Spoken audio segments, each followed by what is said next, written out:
ಪ್ರಿಯರೇ, ದಿನದ ಬದುಕಿಗೊಂದು ಕ್ರಿಸ್ತನ ಈ ದನಿ ನಮ್ಮೆಲ್ಲರಿಗೂ ಪ್ರೇರಣೆಯಾಗಲಿ.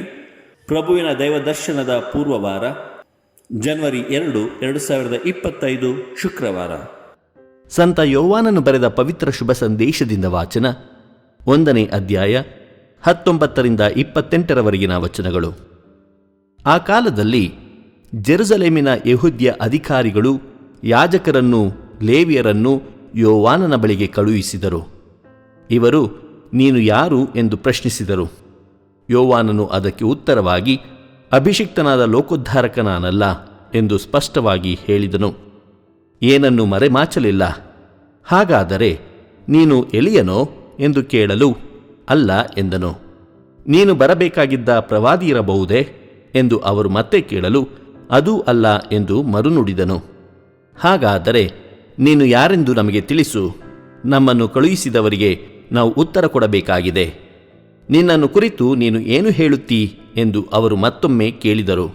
ಅದಕ್ಕೆ ಯೋವಾನನು, ಪ್ರಭುವಿನ ಮಾರ್ಗವನ್ನು ನೇರಗೊಳಿಸಿರೆಂದು ಬೆಂಗಾಡಿನಲ್ಲಿ ಕೂಗುವವನ ಸ್ವರವೇ ನಾನು ಎಂದು ಯೆಶಾಯ ಪ್ರವಾದಿಯ ಮಾತುಗಳಲ್ಲೇ ಉತ್ತರ ಕೊಟ್ಟನು.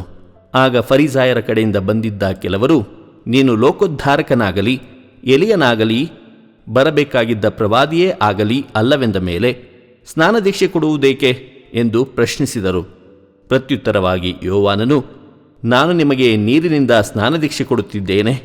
ನಿಮಗೆ ತಿಳಿಯದ ಒಬ್ಬ ವ್ಯಕ್ತಿ ನಿಮ್ಮ ನಡುವೆ ಇದ್ದಾರೆ. ನನ್ನ ಬಳಿಕ ಬರಬೇಕಾಗಿದ್ದವರು ಅವರೇ. ಅವರ ಪಾದರಕ್ಷೆಗಳನ್ನು ಬಿಚ್ಚುವುದಕ್ಕೂ ನಾನು ಯೋಗ್ಯನಲ್ಲ ಎಂದನು. ಯೋವಾನನು ಸ್ನಾನದೀಕ್ಷೆ ಕೊಡುತ್ತಿದ್ದ ಜೋರ್ಡನ್ ನದಿಯ ಆಚೆದಡದಲ್ಲಿದ್ದ ಬೆತಾನಿಯಾ ಎಂಬಲ್ಲಿ ಇದೆಲ್ಲವೂ ನಡೆಯಿತು. ಪ್ರಭುವಿನ ಶುಭ ಸಂದೇಶ. ಕ್ರಿಸ್ತರೇ ನಿಮಗೆ ಸ್ತುತಿ ಸಲ್ಲಲಿ. ಚಿಂತನೆ.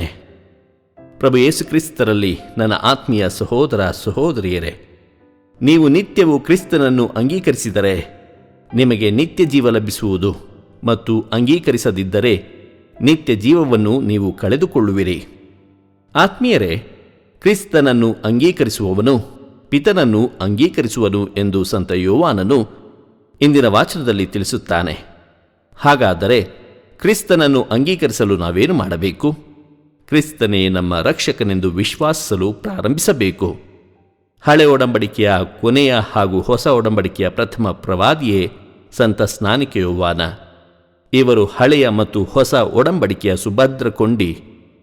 ದೈವ ಯೋಜನೆಯನ್ನು ಸಕಾರಗೊಳಿಸುವುದರಲ್ಲಿ ಇವರಿಗಿದ್ದ ನಿಷ್ಠೆ, ಪ್ರಾಮಾಣಿಕತೆ ಹಾಗೂ ಬದ್ಧತೆ ಅಪಾರವಾದುದು. ಕ್ರಿಸ್ತನನ್ನು ಲೋಕಕ್ಕೆ ಪರಿಚಯಗೊಳಿಸುವುದೇ ಇವರ ಪರಮ ಗುರಿಯಾಗಿತ್ತು. ಜನರ ಪ್ರಶ್ನೆಗೆ ಇವರ ಉತ್ತರ ಸ್ಪಷ್ಟವಾಗಿತ್ತು. ಅಭಿಷಿಕ್ತನಾದ ಲೋಕೋದ್ಧಾರಕ ನಾನಲ್ಲ, ಅವರ ಪಾದರಕ್ಷೆಗಳನ್ನು ಬಿಚ್ಚುವುದಕ್ಕೂ ನಾನು ಯೋಗ್ಯನಲ್ಲ ಎಂದು ಉದ್ಗರಿಸಿದರು. ತನ್ನ ಶಿಷ್ಯರು ಕ್ರಿಸ್ತನನ್ನು ಕಂಡು ಹರ್ಷಭರಿತರಾದಾಗ ತಾವು ಸಂತೃಪ್ತಿಯ ನಗೆ ಬೀರಿ ಮರೆಯಾದರು. ನಿಜವಾದ ಕ್ರೈಸ್ತನ ಹಾಗೂ ಸುವಾರ್ಥ ಸೇವಕನ ಗುಣ ಇದಾಗಿರಬೇಕು ಎಂಬುದರಲ್ಲಿ ಸಂಶಯವಿದೆಯೇ? ದೇವರು ನಮ್ಮೆಲ್ಲರನ್ನು ಆಶೀರ್ವದಿಸಲಿ. ಇದು ದನಿಮಾಧ್ಯಮ ಮನೆಯ ಕೊಡುಗೆ. ಧ್ವನಿ ವಂದನೆಯ ಸ್ವಾಮಿ ಶಾಂತಕುಮಾರ್ ಜೆ, ಬೆಂಗಳೂರು ಮಹಾಧರ್ಮಕ್ಷೇತ್ರ. ಪ್ರಿಯರೇ, ಈ ಚಾನೆಲ್ ಅನ್ನು ಸಬ್ಸ್ಕ್ರೈಬ್ ಮಾಡಿ ಪ್ರತಿದಿನ ದೇವರ ವಾಕ್ಯವನ್ನು ಆಲಿಸುತ್ತಾ ಅದನ್ನು ಇತರರೊಂದಿಗೆ ಹಂಚಿಕೊಳ್ಳಲು ನಮಗೆ ನೆರವಾಗಿರಿ.